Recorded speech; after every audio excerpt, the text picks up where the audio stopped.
Hello, everyone, and welcome back to Wellness Wednesday.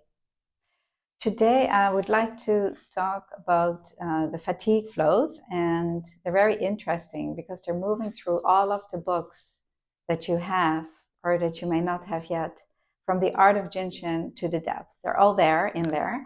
So I wanted to move through them and show you so you can see the relationship between the books and how the material builds. So the first simple hold is in the art of jinshin, and it's on page 109. And I'm going to just show you the illustration. So it's this illustration here that we will be practicing right now. So firstly, when we have fatigue in the body, and fatigue is the drags that we build up because of our lifestyle, because of old stuff, or it usually comes over time. And then there is this congestion that collects right below the elbow here. So if you can just take a feel, the difference between right and left, and which one feels comfortable for you to hold. Feel if you feel any puffiness in there. That's the fatigue that we collect. It might be a slight difference, so stay on the side that you feel is fuller, and you can go around like this, or place one finger here, because we will place the other hand over the shoulder on location number 3, which is here at the top of the shoulder, and you can place your palm on 11. So this is the hold, and then taking a few breaths. And really feeling for this transformation, feeling for this fatigue, this congestion to dissolve. And that happens when we get into the breath, when the energy starts to move. You just feel it getting less congested, less full. You feel this fluffy texture just dissolve. So take a few breaths here.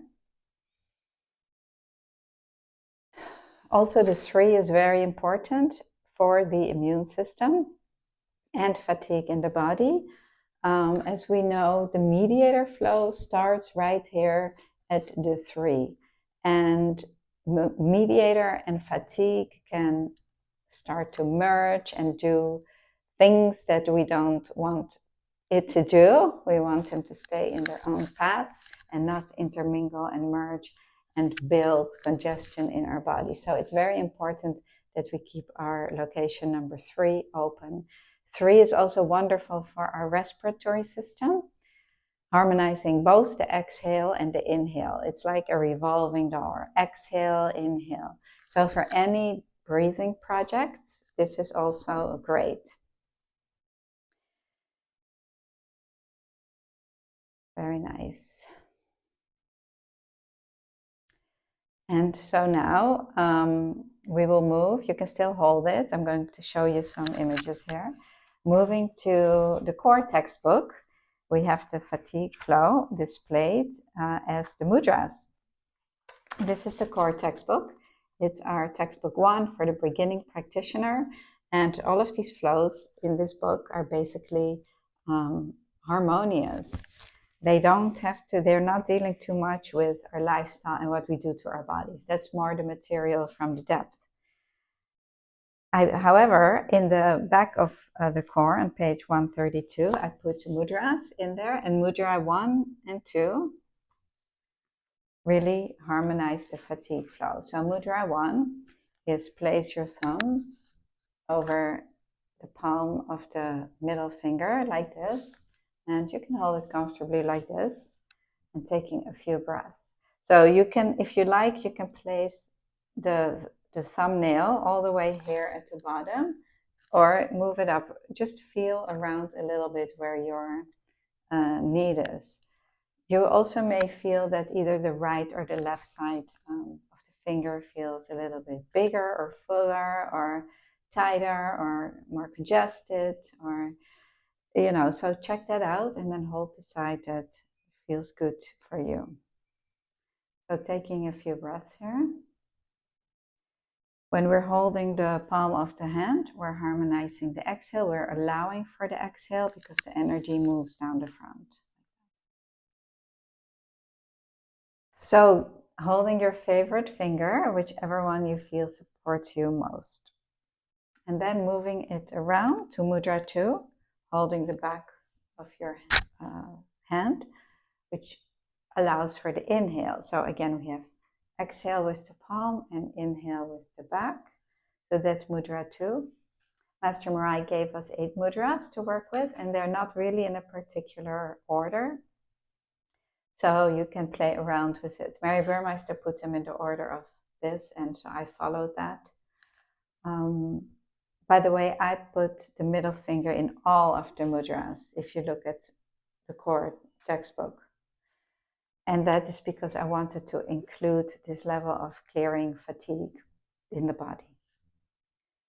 So taking another few breaths.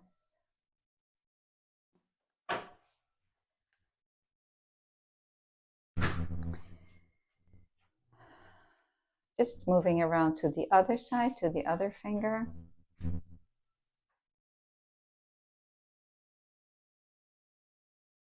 And getting to know your body, feeling what feels best for you. And then wanted to move to the depth textbook, because here again we see a lot about the fatigue flow.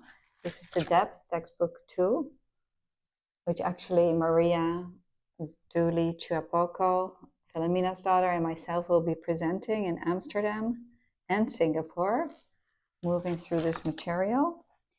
Looking at the depth 5 specialist, we again see the fatigue flow, and that is on page 28. And it's the same flow pattern that we just used before from The Art of Jinshin. It's holding 11.3, only it's displayed to practice it on someone else.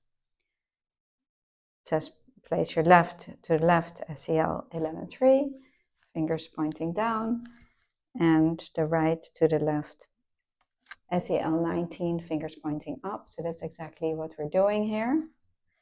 And if you look at the flow pattern and study it, you can see how it harmonizes and supports the lungs, and how this flow pattern moves through the body. Just a few notes here.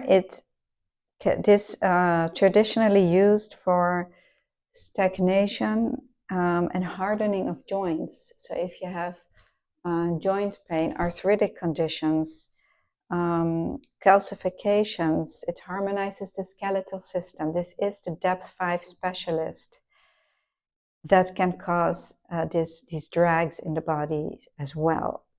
Inflammation, it harmonizes the immune system and motor nerves. It's also called the rheumatologist and the immunologist. So it's a powerful little flow, also great for the flu season that we are in right now, to keep your immune system up and strong so that we don't get this flu this year. We can skip it. So give this flow to someone else, someone you love. And again, it's very simple to do, holding their 11.3 and 19 here below the arm. And keep a check on your own 19s, making sure they're clear and free. And we'll finish the session with one more mudra, again, holding the middle fingers just to tie it all together. And I'm wishing everybody a wonderful holiday. And I will see you soon. See you next week.